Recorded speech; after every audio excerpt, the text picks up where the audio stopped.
నక్సలైట్లు దేశ భక్తులు అంటే నేను ఒప్పుకుంటా. ఎందుకంటే ఈ దేశం కోసం వాళ్ళు చేస్తారు. ఇక్కడున్న గిరిజన వర్గం, పేద బడుగు బలహీన వర్గాల అభ్యున్నతి కోసం తుపాకీ చేతపట్టి ప్రయత్నించారన్నాడు. సరే, కాలక్రమంలో సిద్ధాంతాలు మారినాయి, దారి మారింది కాబట్టి విమర్శిస్తాం. బట్ వాళ్ళైతే ఈ దేశం పట్లే ప్రేమతో ఉండేవాళ్ళు, ఈ దేశం పట్లే భక్తితో ఉండేవాళ్ళు, ఈ దేశం నిజమైనటువంటి స్వేచ్ఛని, స్వతంత్రాన్ని అనుభవించాలని కోరుకునేవాడు. కానీ టెర్రరిస్ట్ అయితే దేశ భక్తుడు కాదు, తీవ్రవాది, నో డౌట్ ఎట్ ఆల్.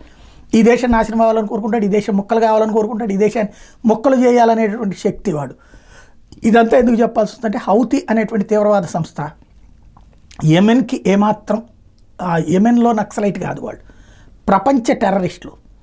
ప్రపంచం ఎట్లా నడవాలో నిర్దేశించాలనుకునేవాళ్ళు. వాళ్ళు వస్తున్న షిప్పులన్నిటి మీదన దాడులు చేశారు, చేతిలో ఉన్న ఆయుధం పట్టుకుని దాడులు చేశారు. ఇప్పుడు అక్కడ అట్లాంటి ఆయిల్ తెస్తున్నటువంటి షిప్పుల్ని నాశనం చేస్తే అవి నిదానంగా మునిగిపోతున్నాయి. మునిగిపోతా అదంతా కాలుష్యం వచ్చేస్తుంది, ఆయిల్ అంతా ఇదైపోతుంది.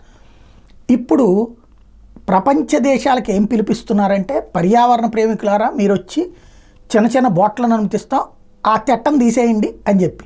ఎందుకని? ఆ తెట్ట అట్లాగే కొనసాగితే రేపు పొద్దున వాళ్ళ బోర్డర్ దాకా వచ్చేసేస్తుంది. రేపు అందులో కాస్త నిప్పేవడాన్ని వేసాడంటే వీళ్ళ బోట్లు కూడా తగలబడతాయి. ప్రపంచ దేశాలు వాళ్ళ బోట్లే షింక్ అవుతున్నా సరే ఎందుకు పట్టించుకోవట్లేదంటే, షింక్ అవనియండి, అదంతా అయిన తర్వాత ఏ తెట్ట వచ్చినప్పుడు వీళ్ళు రేపు పొద్దున ఏ యుద్ధంలోనో తేడా వచ్చిన టైంలో కొడితే కనుక డైరెక్ట్గా అనకుండా మీరేసుకున్న తెట్టలోనే మీరు పోయారా అని చెప్పచ్చు అనేటువంటి కోణం చేస్తున్నారు.